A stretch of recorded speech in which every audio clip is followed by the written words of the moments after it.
Já imaginou um império controlando um quarto da população mundial? É de pirar a cabeça, né? Essa era a realidade do Império Britânico no seu auge. É uma ideia quase inacreditável, não é? Mas acredite, é verdade. E essa história vai muito além de reis, rainhas e pompa. Prepare-se para uma imersão, nome do ouvinte, nos bastidores, nas causas e nas consequências que, pasmem, ecoam até hoje. Exato. É por isso que hoje vamos mergulhar de cabeça na história desse Império Britânico. Vamos entender como uma ilha pequena lá no cantinho da Europa conseguiu dominar tanta coisa, tanta gente e que marcas boas e ruins esse domínio deixou na história. Bora lá. Para começar, vamos voltar no tempo, lá para o século XVI, uma época de ouro, literalmente, para a Espanha, que estava nadando literalmente em riquezas vindas das Américas. Enquanto a Espanha estava lá, cheia da grana, ostentando ouro e prata, a Inglaterra estava buscando seu lugar ao sol. E sabe qual foi um dos seus primeiros passos? A pirataria. Isso mesmo.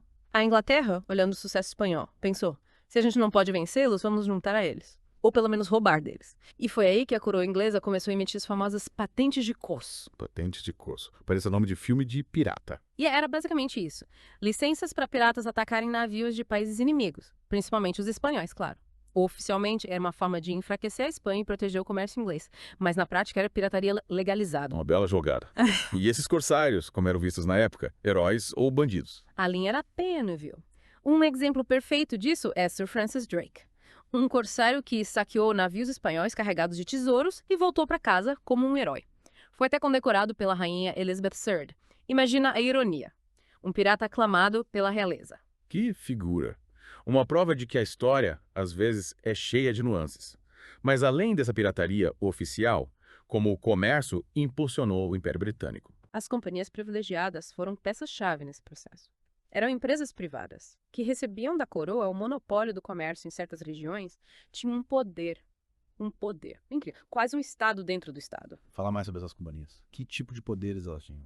Me explica. Imagina uma empresa com superpoderes. A Companhia Britânica das Índias Orientais, por exemplo, podia cunhar moeda, formar exércitos, criar leis, até julgar e condenar pessoas. E tudo isso em nome do comércio e do lucro. Isso já não parece mais só uma empresa buscando novos mercados, né? Parece um império em construção. Você acertou em cheio. E foi através dessa companhia, a Britânica das Índias Orientais, que os britânicos conseguiram fincar raízes na Índia, lá no século XVII. Começou com o comércio de especiarias, mas a gente sabe a ambição não tem limites. E como essa companhia, que começou vendendo temperos, dominou a Índia? Não foi do dia para a noite, certo? Claro que não. Foi um processo, mas a companhia soube usar as briguinhas internas, as rivalidades entre os reinos indianos a seu favor. E claro, não podemos esquecer dos cipaios. Cipaios. Quem eram eles? Eram soldados indianos que serviam no exército da companhia. Uma força militar enorme e fundamental para a expansão do domínio britânico na Índia. Nossa, imagina o poder dessa companhia. Exércitos, controle do comércio, leis. Mas e a população indiana? Como era a vida deles com essa companhia mandando em tudo? Teve algum impacto? Impacto enorme e nem sempre positivo. Para entender melhor, a gente precisa olhar para eventos como a Fome de 1770 em Bengala, uma tragédia que mostra a face obscura, digamos, do domínio da companhia. Que tragédia foi essa? O que aconteceu? Depois de várias colheitas ruins, a fome se espalhou por Bengala, na Índia. Milhões de pessoas morrendo de fome. E sabe o que a companhia fez? Manteve e até aumentou os impostos sobre a população. Não acredito. Priorizaram o lucro em vez da vida de milhões de pessoas e a coroa britânica não fez nada. Naquela época, a coroa não tinha muito controle sobre a companhia na Índia. Mas essa indiferença diante do sofrimento, infelizmente, se repetiu em outros momentos. A Grande Fome Irlandesa, por exemplo, é outro caso de negligência britânica que causou muita dor. É de partir o coração saber que a ganância e a indiferença causaram tanto sofrimento. E esses eventos mostram que a história do Império Britânico é complexa, cheia de ambição, poder e, muitas vezes, sofrimento. E a expansão pela África, que aconteceu com força no século XIX, é outro capítulo dessa história complicada. Falando em África, me vem à mente a figura de Cecil Rhodes, um personagem, digamos, controverso. Um símbolo da ambição colonialista. Rhodes era a personificação da crença na superioridade do homem branco, defendia abertamente a expansão do império pela África.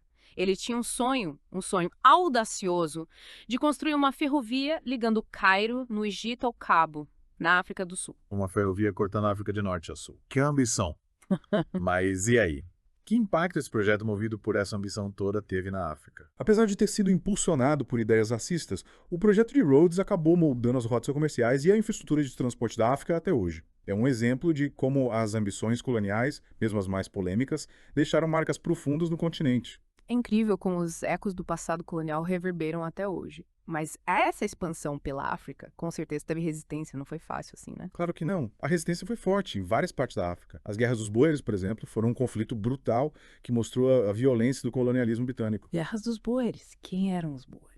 Descendentes de colonos holandeses que se estabeleceram na África do Sul muito antes dos britânicos. Eles lutaram bravamente contra os britânicos que queriam controlar as minas de ouro e diamantes da região. E como foram essas guerras? Imagino que o Império Britânico, com todo o seu poderio militar, não teve muita dificuldade para vencer. Engano seu. Os boeres eram guerreiros experientes, conheciam bem o terreno. As guerras dos boeres foram longas, sangrentas, com muitas baixas de ambos os lados. E para tentar acabar com a resistência, os britânicos criaram campos de concentração para civis boeres. Campos de concentração. Sério. Mulheres e crianças presas em campos. Essa foi uma das faces mais sombrias do Império Britânico. As fotos da época mostrando a miséria e o sofrimento nos campos são chocantes. Nossa, que horror. É difícil imaginar a dor e o desespero dessas pessoas. E além das guerras dos boeres, que outros conflitos aconteceram na África durante a presença britânica. Vários outros povos africanos resistiram à dominação britânica. No Quênia, por exemplo, teve a rebelião Mau Mau na década de 1950. E na ilha de Diego Garcia, no Oceano Índico, os chagosianos, que eram os habitantes nativos, foram expulsos de suas terras para dar lugar a uma base militar americana. Que histórias tristes. Parece que a busca por poder e riqueza do Império Britânico deixou um rastro de sofrimento por onde passou. Mas será que esse império era só exploração? Teve alguma coisa boa? É uma pergunta complexa que exige uma análise cuidadosa.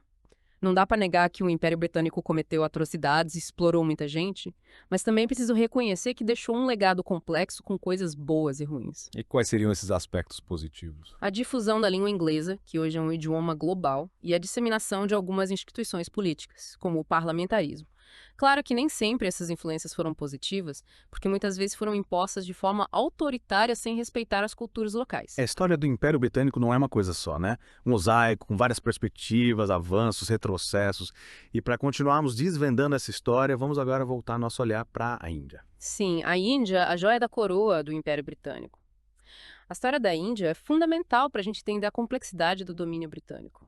E para começar essa viagem pela Índia, a gente precisa entender como a Companhia Britânica das Índias Orientais, que a gente já falou dela, se transformou de uma empresa que negociava produtos para um poder político gigantesco. É verdade, uma baita mudança. E para entender essa transformação, precisamos voltar lá para o século XVIII, quando uma série de eventos colocou a companhia no centro do palco político indiano. Exato. E um desses eventos que marcou a história da Índia e abriu caminho para o controle total dos britânicos foi a Batalha de Plassey, em 1757. Batalha de Plassey. Conta mais sobre essa batalha, parece que foi importante. Foi um confronto decisivo entre a Companhia Britânica das Índias Orientais e o Nabalo de Bengala, Siraj-ud-Doula, que tinha apoio dos franceses. Franceses. Então a disputa pelo controle da Índia não era só entre britânicos e indianos. A França também queria um pedaço da Índia e a rivalidade entre as duas potências europeias estava pegando fogo no século XVIII. E a Batalha de Plassey foi um marco nessa disputa. E quem ganhou essa batalha? Os britânicos, liderados por Robert Clive, levaram a melhor, mesmo com menos soldados. A vitória em Plassey abriu caminho para o controle da região de Bengala, uma das mais ricas da Índia. Nossa, com essa vitória, a companhia deu um passo enorme rumo ao domínio total da Índia. Mas me diz uma coisa, como essa empresa, que basicamente vendia produtos, conseguiu administrar um território tão grande e complexo como a Índia? De repente, a companhia se viu com um poder político que nunca imaginou ter. E para dar conta de administrar esse novo império, ela criou uma estrutura administrativa complexa. Funcionários, tribunais, exército, tudo próprio. Exército próprio. Mas e cipaios, os soldados indianos?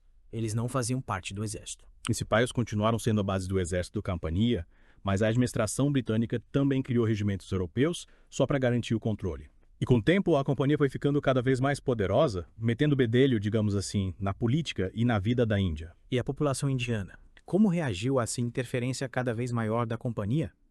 Aceitaram numa boa? De jeito nenhum. Teve muita resistência desde o início. Revoltas, levantes populares em várias partes da Índia. E um dos eventos mais marcantes dessa resistência, que mudou completamente a relação entre britânicos e indianos, foi a Revolta dos Cipaios em 1857. Revolta dos Cipaios. Parece um negócio grande, um marco na história da Índia. e foi, imagina, a joia da coroa britânica se rebelando contra o Império. A Revolta dos Cipais foi um levante enorme que abalou as estruturas do domínio britânico na Índia. Que loucura. E o que causou essa revolta? Por que os cipaios se revoltaram? Foram anos e anos de descontentamento, frustração, tudo acumulado. Os cipais, que eram a base do exército da companhia, se sentiram explorados, desrespeitados, ganhavam menos que os soldados britânicos, não tinham as mesmas chances de subir na carreira e ainda sofriam com o racismo e a arrogância dos oficiais britânicos. Essa diferença de tratamento, essa sensação de injustiça, com certeza gera revolta. Sem dúvida. E para piorar, a companhia começou a se meter em assuntos culturais e religiosos, aumentando a tensão.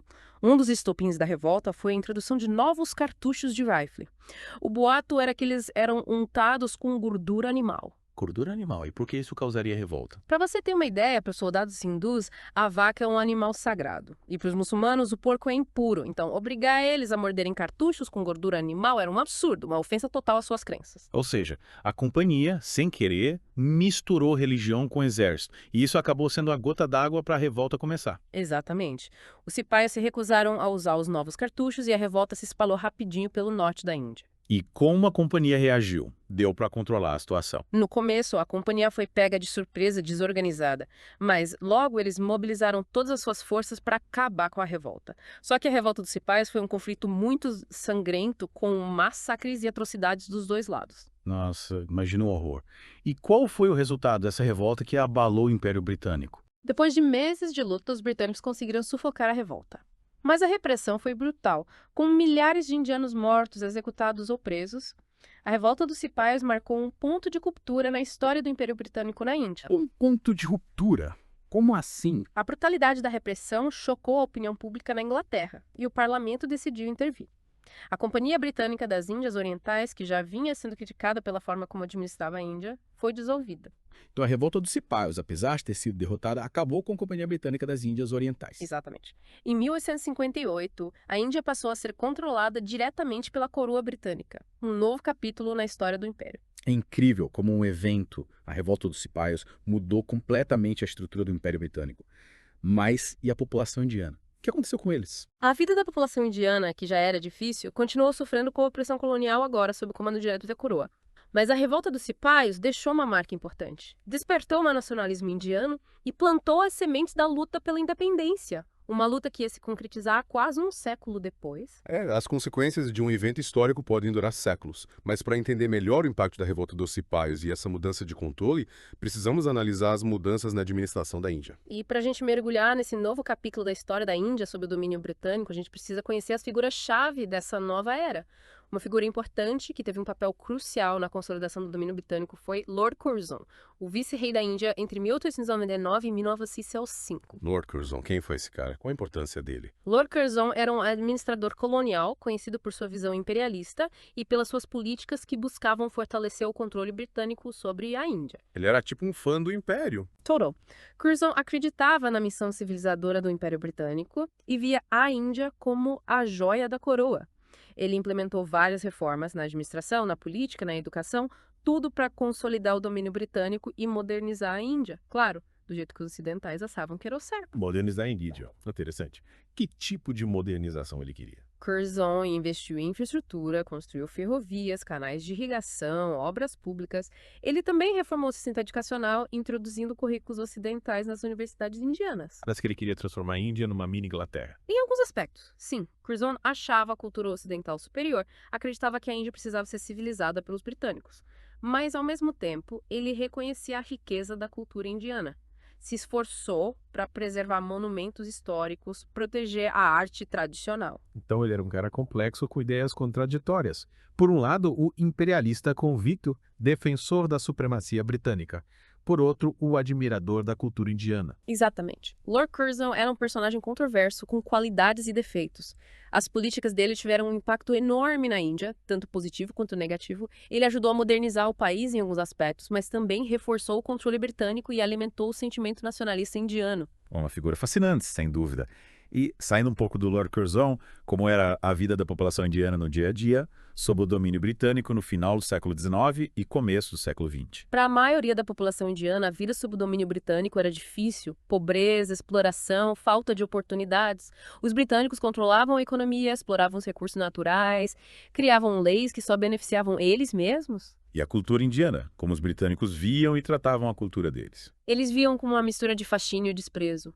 Por um lado, admiravam e estudavam a arte, a arquitetura, a filosofia indiana, mas por outro lado achavam a cultura indiana inferior, exótica, que precisava ser civilizada pelos valores ocidentais. A velha mania de achar que a cultura europeia é superior a todas as outras.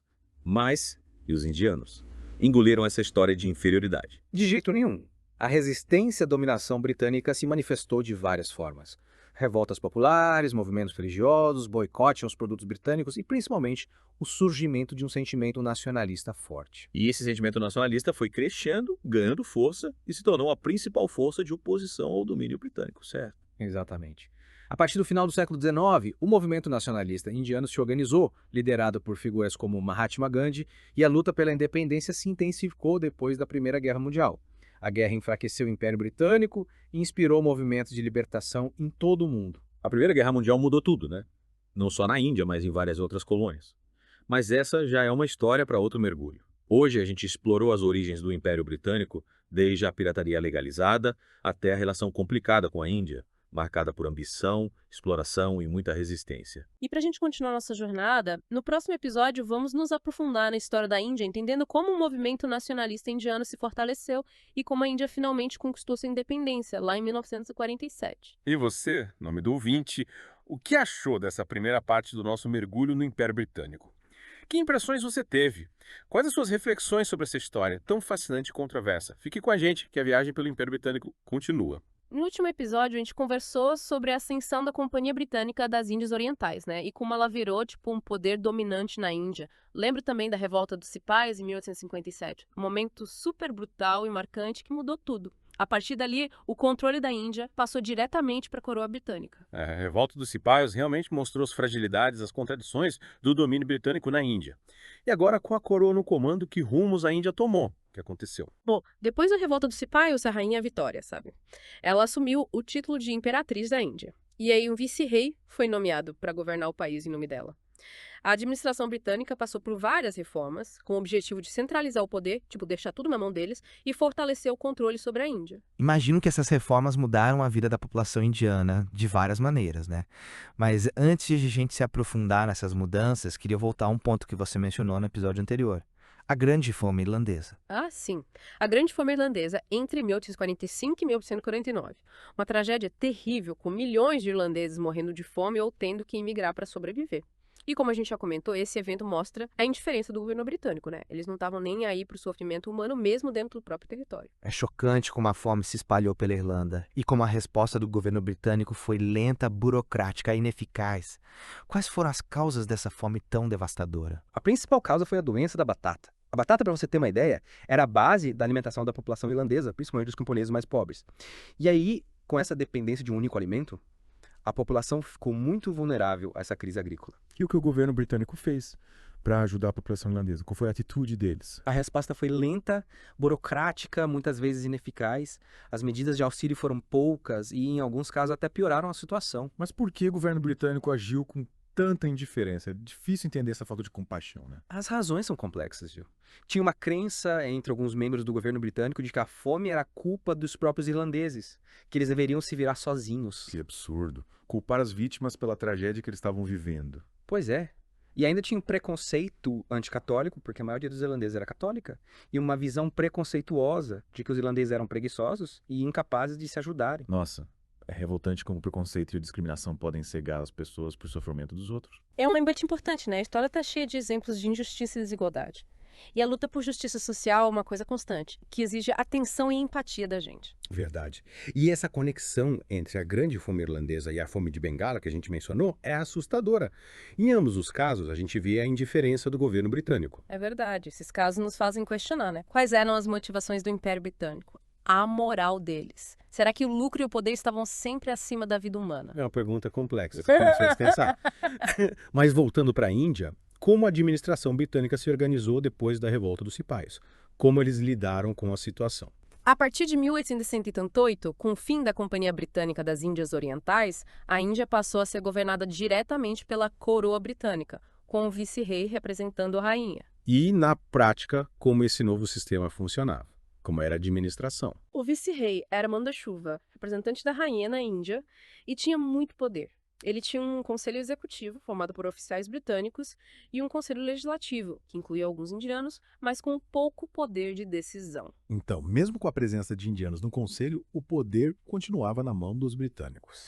E essa estrutura de poder centralizada só aumentou o controle britânico sobre a Índia.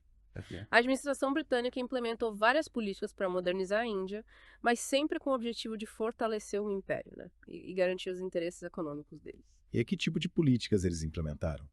O que eles fizeram? Investiram em infraestrutura, ferrovias, canais de irrigação, portos, telégrafos. Essas obras, embora trouxessem alguns benefícios para a Índia, também serviam para facilitar o transporte de matérias-primas para a Inglaterra e para a movimentação de tropas britânicas. Entendi. As melhorias na infraestrutura serviam tanto para os britânicos quanto para os indianos, mas com foco nos interesses dos britânicos. Isso aí. E além da infraestrutura, eles também fizeram reformas no sistema educacional, judiciário, administrativo.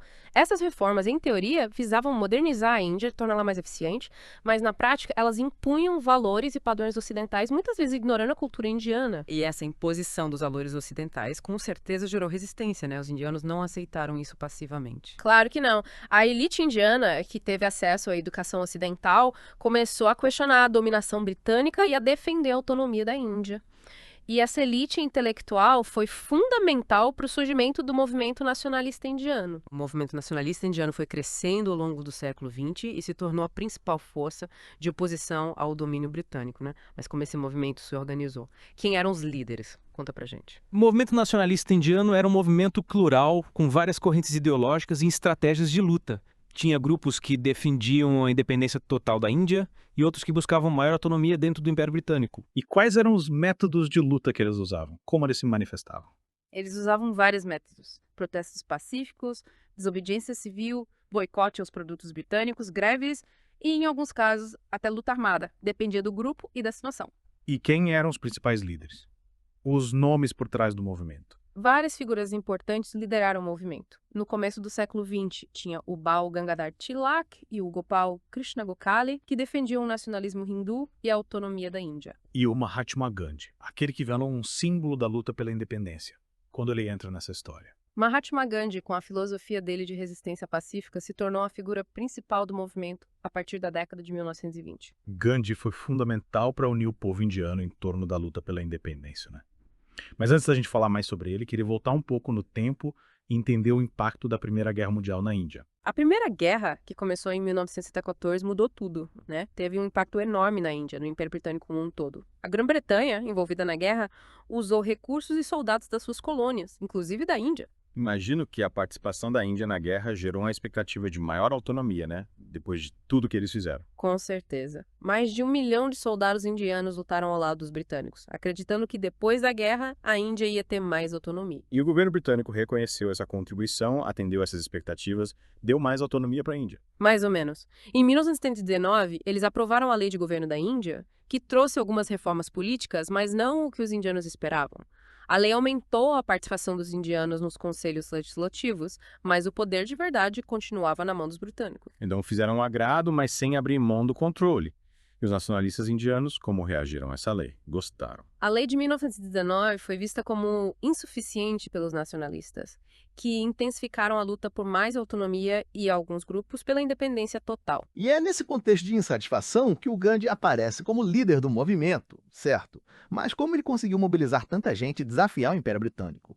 Gandhi, com a filosofia dele de Satyagraha, que significa a força da verdade, conseguiu unir indianos de diferentes religiões, castas, classes sociais, todos em torno da luta pela independência. Ele pregava a resistência não violenta, o boicote aos produtos britânicos, a desobediência civil, as leis que eles consideravam injustas. A filosofia do Gandhi, baseada na não violência, é inspiradora, né? Mas como uma estratégia assim, aparentemente pacífica, conseguiu abalar o Império Britânico? A força do Gandhi estava na capacidade de mobilizar as pessoas e de mostrar as contradições do Império. As campanhas de desobediência civil lideradas por ele ganharam repercussão internacional, o que deixou a Grã-Bretanha numa situação complicada. A repressão violenta aos protestos pacíficos gerou críticas no mundo todo, enfraquecendo a imagem da Grã-Bretanha. O Gandhi, com a resistência pacífica, conseguiu mostrar a violência e a opressão do colonialismo. Mas a luta pela independência foi longa e difícil, né? Não foi fácil assim. É verdade. A Grã-Bretanha resistiu e a luta pela liberdade da Índia teve momentos de muita tensão e violência. Mas a força do movimento, liderado por Gandhi, e desgaste do Império Britânico depois da Segunda Guerra Mundial tornaram a independência da Índia inevitável. E aí, em 1947, a Índia finalmente conquistou a independência, marcando o fim da dominação britânica. Mas a história não termina aí, né? A independência, apesar de ter um momento de alegria, também foi marcada por tragédias e conflitos. A independência da Índia veio junto com a partição, que dividiu o país em Índia e Paquistão. A partição gerou um dos maiores êxodos da história, com milhões de pessoas se deslocando entre os dois países, fugindo da violência e da perseguição religiosa. A partição da Índia foi um evento muito triste, que deixou marcas profundas. Mas, apesar das dificuldades, a Índia, depois de séculos de dominação, reconquistou sua liberdade e seguiu seu próprio caminho. É verdade. E a história da Índia depois da independência é fascinante, cheia de desafios e conquistas. Mas, para a gente entender melhor essa história, precisamos olhar para outro país que foi impactado pelo Império Britânico. A Austrália. A Austrália, um continente distante, exótico, cheio de mistérios. Como a Austrália se encaixa nessa história do Império Britânico? A história da Austrália, assim como a da Índia, é uma história de colonização, exploração, mas também de resistência e de construção de uma nova identidade. E para a gente entender essa história, a gente precisa voltar no tempo, lá para o final do século XVIII, quando os britânicos chegaram na Austrália. Ah, que história interessante. Tô curioso para saber mais sobre a Austrália, seus segredos e suas belezas. Então, se prepare, nome do ouvinte, para uma viagem incrível ao continente australiano. Vamos explorar paisagens, culturas, uma história cheia de aventuras. No próximo episódio, a gente vai descobrir as origens da colonização britânica na Austrália, o impacto sobre os aborígenes, que são os primeiros habitantes do continente, e a formação da sociedade australiana. Fique ligado. No último episódio, a gente estava falando da Índia, a joia da coroa do Império Britânico. E como a revolta dos Cipaios, lá em 1857, mudou tudo na história da colonização. Agora, vamos dar um salto gigante no mapa e explorar a Austrália, outro lugar que o Império Britânico deixou suas marcas. A Austrália, um continente enorme, cheio de mistérios, já estava no radar dos europeus desde o século XVII, mas só no final do século XVIII é que os britânicos resolveram montar uma colônia por lá. E por que eles escolheram a Austrália? O que os levou para tão longe? A perda das 13 colônias na América do Norte, depois da Guerra de Independência Americana, foi um baque para o Império Britânico.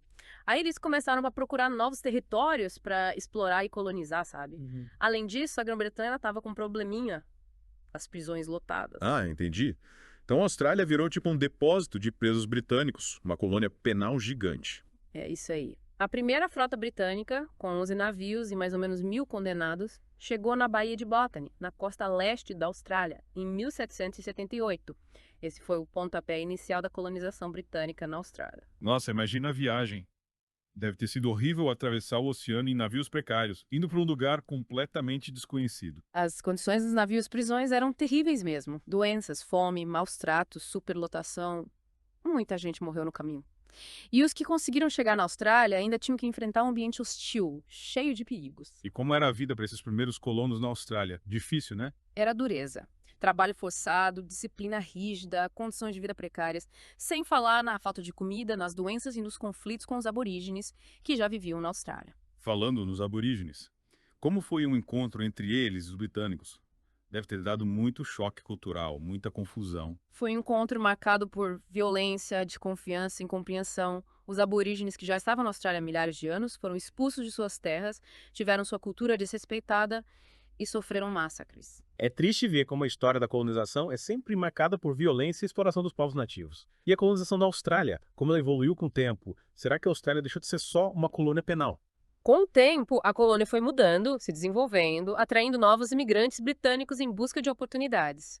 E aí, em 1851, descobriram o ouro na Austrália. Isso atraiu gente do mundo todo, impulsionou a economia e transformou a sociedade australiana. E os aborígenes? O que aconteceu com eles com essa expansão toda? Eles foram marginalizados, colocados em reserva, sem direitos, e teve a política de assimilação forçada, que tentava obrigar os aborígenes a se adaptar à cultura branca, causando muito sofrimento e perda de identidade. Mais uma injustiça na história. É triste ver como os povos nativos foram tratados, mas a Austrália se desenvolveu e conquistou sua independência, certo? Quando isso aconteceu? Em 1901, a Austrália virou uma federação independente unindo as 6 colônias britânicas que existiam no continente. Mas mesmo assim, a Austrália manteve laços com a coroa britânica, com a rainha da Inglaterra como chefe de Estado, representada por um governador-geral. Então a independência da Austrália foi gradual, mantendo alguns laços com a Grã-Bretanha. Sim, e a Austrália foi ganhando mais autonomia ao longo do século XX. A ligação com o Império Britânico se enfraqueceu depois da Segunda Guerra Mundial e a identidade nacional australiana foi se fortalecendo. E hoje em dia? Como a Austrália lida com o passado colonial? A Austrália busca se reconciliar com o seu passado, reconhecendo as injustiças contra os aborígenes, tentando promover a justiça social. É um processo difícil e que ainda está em andamento. É importante que a Austrália e outros países que foram colonizados encararem o passado de frente de forma honesta para construir um futuro mais justo e igualitário. Concordo. A história do Império Britânico é complexa, tem momentos bons e momentos ruins. E é nosso papel, como historiadores e cidadãos, conhecer essa história, analisar e aprender com os erros e acertos. É verdade. A história do Império Britânico nos faz pensar sobre o poder, justiça, a liberdade, o legado que a gente deixa para quem vem depois. E entender o passado nos ajuda a entender o presente e a construir um futuro melhor para todo mundo. E você, nome do ouvinte, o que achou dessa viagem pelo Império Britânico? Quais as suas reflexões? Esperamos que esse mergulho tenha despertado a sua curiosidade para continuar explorando esse tema. E é isso. Chegamos ao fim da nossa jornada pelo Império Britânico. Uma história complexa, cheia de contradições, mas fascinante. Esperamos que você tenha gostado de conhecer um pouco mais sobre esse império que dominou, influenciou e, de certa forma, moldou o mundo em que vivemos hoje. Até a próxima!